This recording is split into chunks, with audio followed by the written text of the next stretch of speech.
पूरे देश में लोकसभा की तैयारियां भी तेज हैं। हरियाणा में लोकसभा चुनाव को लेकर बीजेपी और जेजेपी के अलग अलग चुनाव लड़ने की भी सूचनाएं आ रही है। सूत्रों के हवाले से खबर है कि अब ऐसा हो सकता है कि दोनों पार्टियों के रास्ते अलग अलग हों, क्योंकि हरियाणा की सभी 10 सीटों पर चुनाव लड़ने के लिए बीजेपी तैयार है और 10 सीटों पर उम्मीदवारों के पैनल को आगे भेज दिया गया है। कृष्णपाल गुर्जर जो फिलहाल 9 मौजूदा विधायक हैं, उनके नाम भी हैं उन पैनल्स में जो अलग अलग सीटों से हैं। और अंबाला की जो सीट है जहां से रतनलाल कटारिया सांसद हुआ करते तो उनका निधन हो गया, तो वहां से उनकी पत्नी बंतो कटारिया का नाम भी आगे भेजा गया है। एक बार ये आप देख लीजिए, हरियाणा की 10 सीटों पर बीजेपी चुनाव लड़ने के लिए तैयार है और बीजेपी के कई नेता ये कह चुके हैं कि हम सभी 10 सीटें जीतेंगे, कमल खिलाएंगे। मौजूदा 9 सांसदों के नाम पैनल में शामिल हैं। सिटिंग सांसदों पर केंद्रीय चुनाव समिति के स्तर पर ही फैसला होगा कि उनका क्या करना है। केंद्रीय राज्य मंत्री कृष्णपाल गुर्जर, राव इंद्रजीत का नाम भी पैनल में शामिल है। इसके अलावा भूपेंद्र यादव के नाम पर चर्चाएं अभी चल रही हैं कि उनका भिवानी महेंद्रगढ़ सीट से क्या रहने वाला है, तो इसका फैसला केंद्र की तरफ से किया जाएगा। ये नाम आपके सामने चलते रहेंगे, लेकिन जो अंदर की बातें हैं कि अब जेजेपी का रास्ता क्या रहने वाला है और क्या हम ये समझें कि अकेले बीजेपी चुनाव के मैदान में जा रही है लोकसभा के लिए। मेरे साथ मेरे सहयोगी और हमारे स्टेट हेड जितेंद्र चौधरी जुड़ चुके हैं ज्यादा बातचीत के लिए, चर्चा के लिए।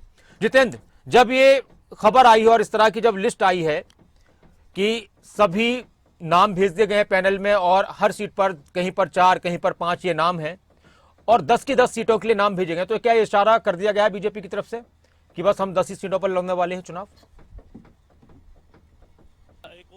दोनों ही पार्टियां अपने अपने स्तर पर 10 की 10 सीटों पर तैयारी की बात कर रही हैं, तो वहीं इस प्रकार के जो पैनल बनाने को लेकर के जो तैयारियां हैं वो भी अपने अपने स्तर पर देखने के लिए मिल रही हैं। इसको लेकर के गठबंधन पर निर्णय क्या होगा, ये दोनों ही पार्टी के नेता ये कहते नजर आते हैं कि जब चुनाव नजदीक आएगा तो उस वक्त बैठक करके ये तय किया जाएगा। भाजपा के नेता ये कहते नजर आते हैं कि ये जो फैसला है वो केंद्रीय नेतृत्व को करना है।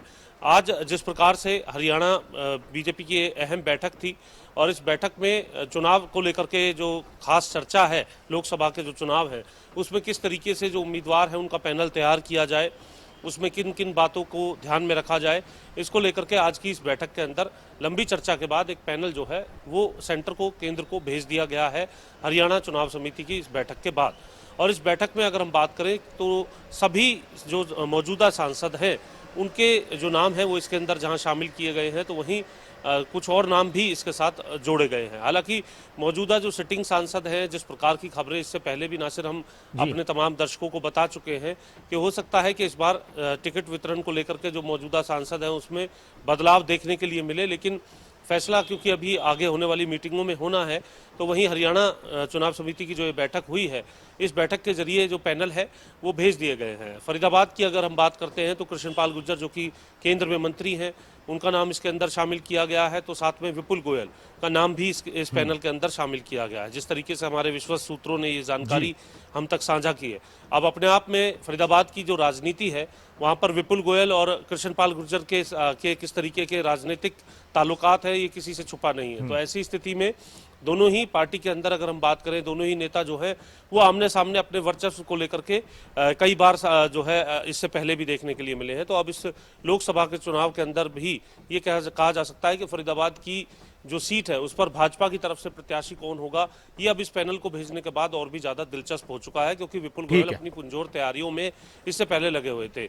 वहीं अगर बात करते हैं भिवानी की, आपने जेजेपी का सवाल किया नासिर, क्योंकि जेजेपी की तरफ से जहां एक और जो दिग्विजय चौटाला है उनके नाम का ऐलान कर दिया गया था, लेकिन दिग्विजय चौटाला उसके बाद सामने आए और उन्होंने कहा कि अजय चौटाला यहां से चुनाव लड़ेंगे। तो इस सीट पर अपनी बड़ी दावेदारी जो है वो चुनाव से कई समय पहले, बल्कि ये कह सकते हैं कुछ समय पहले से ही जननायक जनता पार्टी लगातार इस दावेदारी को दे रही थी। लेकिन यहाँ पर अगर हम बात करें तो केंद्रीय मंत्री भूपेंद्र यादव का नाम भिवानी महेंद्रगढ़ की सीट से इस पैनल के अंदर भेजा गया है। मौजूदा सांसदों के नाम तो इसके अंदर नासिर आपने भी बताया कि पहले ही भेजे जा चुके हैं, लेकिन एक अलग नाम और एक ऐसा नाम जो केंद्र के अंदर अभी मंत्री है, उनका नाम जो है भिवानी महेंद्रगढ़ की सीट से भेजा गया है।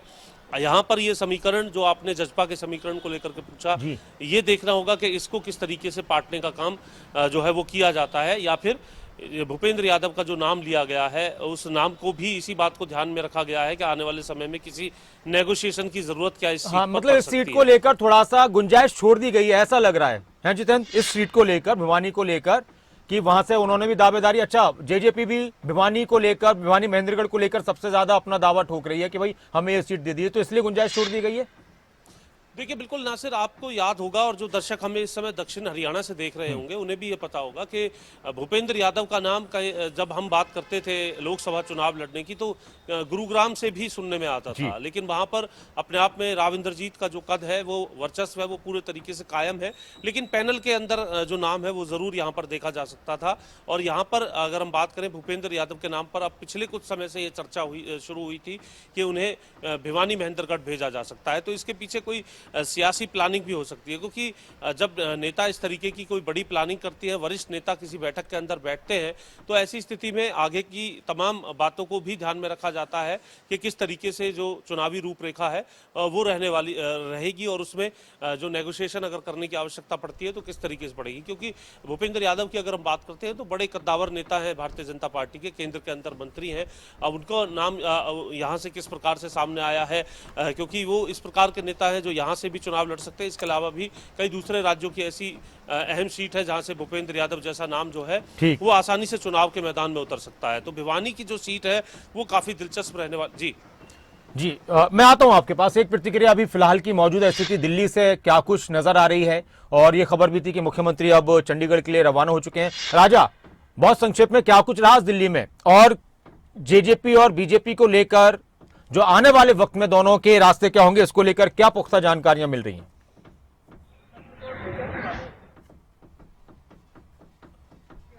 और बिल्कुल देखिए, जिस तरीके से आज पूरे दिन दिल्ली में बड़ी बैठकें देखने को मिली है, जिस तरीके से हरियाणा जो चुनाव समिति है उनके सभी जो पदाधिकारी हैं वो बैठक करते हुए नजर आए, और जो अलग अलग पैनल हैं अलग अलग लोकसभा के, उन पैनलों को फाइनलिस्ट करके अब केंद्रीय चुनाव समिति है वहां भेज दिया गया है। जिस तरीके से जेजेपी की हम बात कर रहे हैं, क्योंकि 10 के 10 लोकसभा क्षेत्र के जो पैनल है वो अब बीजेपी ने भेज दिया है, तो स्थिति स्पष्ट है कि अब प्रदेश में बीजेपी अकेले लोकसभा का चुनाव लड़ने जा रही है। जिस तरीके से पैनल की बात करें, तमाम जो बड़े नेता हैं अलग अलग सूत्रों के, हालांकि सूत्रों के अनुसार ये जानकारी है कि तमाम जो बड़े नेता हैं अलग अलग पैनलों की बात करें, चाहे हम केंद्रीय राज्य मंत्री कृष्णपाल गुर्जर जो कि मौजूदा सांसद है फरीदाबाद से, उनका नाम पैनल में भेजा गया है। बिल्कुल, ये राजा ये तो हमने दिखा रहे हैं, लगातार हम दिखा रहे हैं। मैं आपसे ये जानना चाह रहा हूं कि इस बात को कितनी मजबूती से कहा जा सकता है बीजेपी और जेजेपी के रिश्ते क्या रहने वाले हैं, अलग होने वाले रास्ते, या अभी गुंजाइश बहुत बाकी है?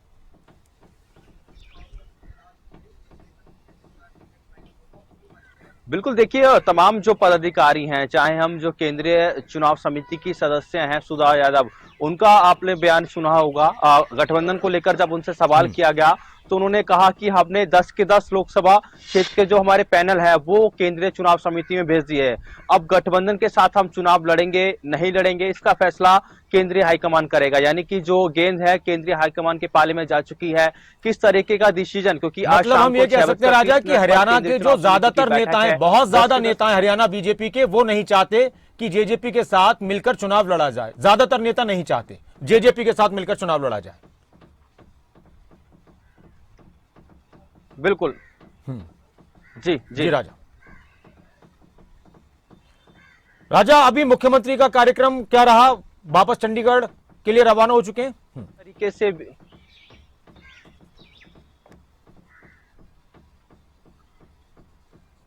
और बिल्कुल देखिए, मुख्यमंत्री मनोहर लाल दिल्ली से अब चंडीगढ़ के लिए रवाना हो चुके हैं। आपसे कुछ देर पहले ही जिस तरीके से बैठकें हुई, बैठकें खत्म हो चुकी हैं, सभी जो पदाधिकारी हैं वो दिल्ली हरियाणा भवन से निकल चुके हैं, और ऐसे में मुख्यमंत्री मनोहर लाल भी अब दिल्ली से चंडीगढ़ के लिए रवाना हो चुके हैं। जी बहुत शुक्रिया राजा इस पूरी जानकारी के लिए, बातचीत के लिए। और जितेंद्र लगातार मेरे साथ जुड़े हुए। जितेंद्र, एक और सीट है, वो है अंबाला की सीट, और आपको याद होगा जितेंद्र की अंबाला सीट को लेकर अशोक तंवर के नाम पर काफी चर्चाएं चल रही थी, लेकिन उनका जो नाम भेजा गया वो सिरसा सीट से भेजा गया, और सिरसा में सुनीता दुग्गल भी इस सीट को लेकर पूरी तरह से अपनी मजबूत दावेदारी लगातार साबित करती रही हैं, जताती रही हैं। इसको लेकर आप क्या प्रतिक्रिया देंगे?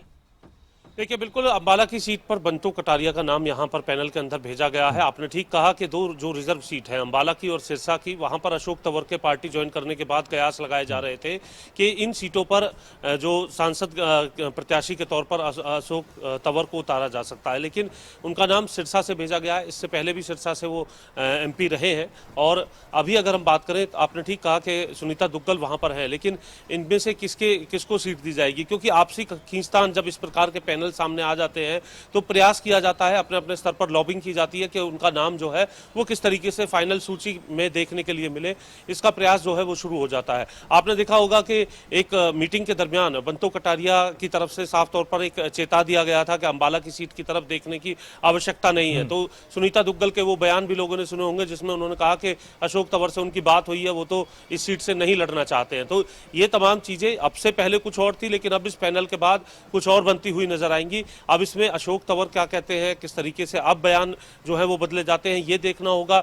वहीं अगर हिसार की सीट पर बात करते हैं तो कुलदीप बिश्नोई, साथ में मौजूदा सांसद ब्रजेंद्र सिंह, कैप्टन अभिमन्यु जैसे बड़े नाम जो है इस सीट पर पैनल के अंदर भेजे गए हैं। तो यहां पर किस तरीके से बैलेंस बनाने का काम जो है वो किया जाता है, ये देखना होगा। वहीं रोहतक की सीट पर अगर हम बात करें तो पूर्व प्रदेश अध्यक्ष और राष्ट्रीय सचिव ओम प्रकाश धनखड़, मौजूदा सांसद अरविंद शर्मा का नाम जो है वो यहां से भेजा गया है। सोनीपत से योगेश्वर दत्त का नाम, रमेश कौशिक का नाम जो है वो भेजा गया है। मोहनलाल बड़ौली का नाम भी यहां से भेजा गया है। तो ये तमाम जो समीकरण है उन्हें अब किस तरीके से बनाया जाएगा और जिताऊ तौर पर ये समीकरण हो, आपसी सिर फुटबॉल जो है वो यहां देखने के लिए कम से कम ना मिले, इस बात को खास तौर से ध्यान में रखा जाएगा। अपने ये तमाम जो पैनल है, इन पैनलों को अगर हम देखते हैं तो इन पैनलों में बैलेंस किस तरीके से बनेगा और आपसी कोई मतलब हम ये भी कह सकते हैं जितेंद्र की बीजेपी के जो मौजूदा सांसद हैं उनमें से कुछ की इस बार टिकट कट सकती है, 2 या 3 नाम हो सकते हैं, 3 या 4 नाम हो सकते हैं। देखिए नासिर, ये तो निश्चित तौर पर हमारी जब कुछ नेताओं से ऑफ द रिकॉर्ड कैमरे से अलग हट करके बात होती है तो वो इस बात को कबूलते हुए नजर आते हैं कि इस प्रकार का फॉर्मूला जो है वो अपनाया जा सकता है। कुछ सांसद जो हैं उनके टिकट बदले जा सकते हैं, उन्हें विधानसभा के लिए भेजा जा सकता है, तो कुछ नए चेहरे यहाँ पर लाए जा सकते हैं। इस प्रकार की चर्चाएं जरूर देखने के लिए मिलती हैं। और आपने ठीक कहा, 10 की 10 सीटें हालांकि भाजपा के पास हैं, जिनमें से रतनलाल कटारिया के निधन हो जाने के बाद एक सीट जो है खाली हो गई थी, लेकिन उनकी पत्नी उस पर लगातार दावेदारी कर रही है। पैनल में भी नाम उनका भेजा गया है। और इस तरीके की कोई और सीटें हैं जहां पर चुनाव जो है वो नए चेहरे को लड़वाया जाएगा। भिवानी महेंद्रगढ़ की अगर हम बात करते हैं तो सांसद धर्मवीर सिंह अपनी जो रुचि है वो विधानसभा चुनाव के लिए जो है जताते हुए नजर आते हैं, लेकिन किस तरीके का फैसला पार्टी करती है और आने वाले समय में उनका मन जो है वो किस तरीके से परिवर्तन होता है या नहीं, वो मन परिवर्तन भी देखना होता है। वहीं दूसरी तरफ फरीदाबाद की सीट पर भी हम चर्चा कर चुके हैं, लेकिन जो कृष्णपाल गुर्जर हैं, कद्दावर नेता हैं और बड़े वोट के अंतर से वो इससे पहले जीते थे, शायद इस प्रकार का जो अंतर है वो आमतौर पर इस सीट पर देखने के लिए ना मिला हो। तो एक बड़ा जितेंद्र, बस एक सवाल मेरा और है और उस पर, क्योंकि देखिए राजनीति में कयास बहुत लगते हैं, चर्चाएं होती हैं कि क्या हो सकता है क्या नहीं हो सकता, ये बातें चल रही होती हैं, तो उनमें से कुछ बातें हो जाती हैं, कुछ बातें नहीं होती हैं। अगर बीजेपी और जेजेपी लोकसभा चुनाव में एक साथ चुनाव के मैदान में नहीं जाती हैं तो हरियाणा में बीजेपी और जेजेपी सरकार का क्या होगा? देखिए, हरियाणा की जहां तक बात की जाए, ये बात तो कई मंचों पर इनके नेता साफ तौर से कह चुके हैं। भाजपा के नेता ये बात कह चुके हैं कि गठबंधन चुनाव लड़ने के लिए नहीं बल्कि चुनाव होने के बाद जो भी परिस्थिति बनी ही थी, क्योंकि नंबर्स पूरे जो है वो भारतीय जनता पार्टी के पास नहीं थे, तो ऐसी स्थिति में किसी का साथ लेना लाजमी था और एक मजबूत सरकार के लिए जननायक जनता पार्टी से बेहतर साथ जो है वो केंद्रीय नेतृत्व को नहीं लगा। आपको याद होगा नासिर, इसको लेकर के जो है अमित शाह के आवास पर जब प्रेस वार्ता की गई थी और उससे पहले केंद्रीय मंत्री अनुराग ठाकुर की भी किस तरीके से भूमिका इस पूरे गठबंधन में देखने के लिए मिली थी। तो गठबंधन सेंटर से हुआ था, ये बात साफ है। दूसरी बात, मजबूती से जो सरकार है वो अभी तक चली है, किसी तरीके का विरोधाभास ऐसा नहीं देखने के लिए मिला जैसी स्थिति अपनी ही पार्टी के विधायकों ने जो है हिमाचल के अंदर आज बनाई हुई है। गठबंधन की सरकार में कभी भी ऐसा सिरफुटअव्वल नहीं देखा। बयान भले ही तल्ख दिखे हों, कभी देवेंद्र बबली के तो कभी दादा गौतम के, लेकिन सरकार को लेकर के इतने ज्यादा विरोधाभासी स्थिति या फिर संकट की स्थिति कभी देखने के लिए नहीं मिली। तो ऐसी स्थिति में मजबूत साथ रहा है और इसको ध्यान में रखते हुए अब लोकसभा में क्या समीकरण बनाया जाता है। कुछ चर्चाएं ऐसी भी है नासिर के हो सकता है कि जननायक जनता पार्टी को अगर कोई सीट देनी है तो उसमें उनका प्रत्याशी को कमल के निशान पर उतार दिया जाए, लेकिन अभी ये अपुष्ट चीजें हैं। लेकिन चर्चाओं का बाजार कुछ ऐसा भी है कि उनके किसी उम्मीदवार को जो जिसको वो चाहते हैं उन्हें पार्टी सिंबल जो है वो भाजपा दे सकती है, ऐसी भी चर्चाएं हैं। दूसरी तरफ जननायक जनता पार्टी को इसको लेकर के क्या कहना है, इस पर हमारी उनसे जुड़े जो वरिष्ठ नेता हैं उनसे अभी स्पष्ट बात होती तो ज्यादा बेहतर तरीके से हम इस पर पुष्टि कर सकते थे अपने तमाम दर्शकों के सामने। लेकिन एक चर्चा यह भी है। दूसरी तरफ विधानसभा को लेकर के अभी समय बाकी है, क्योंकि अक्टूबर माह के अंदर जो है चुनाव लंबित रहने वाला है, उससे पहले लोकसभा का चुनाव है। तो इस चुनाव के अंदर की जो दिशा दशा है वो आने वाले चुनाव को तय करेगी। लेकिन अगर हम इंडी अलायंस को भी अगर हम देखते हैं तो एक और आम आदमी पार्टी के साथ कांग्रेस का गठबंधन हो चुका है, लेकिन दूसरी तरफ विधानसभा में अगर हम बात करते हैं तो वहां अभी किसी भी बात की कोई साफ जो संकेत है वो सामने निकल करके नहीं आते, बल्कि ये कहा जाता है कि ये गठबंधन सिर्फ लोकसभा चुनाव तक का है। तो बहुत शुक्रिया इस लोकसभा पूरी और जानकारी के लिए, विधानसभा बातचीत चुनाव के लिए। को जी जितेंद्र, आपका बहुत शुक्रिया इस पूरी चर्चा के लिए। और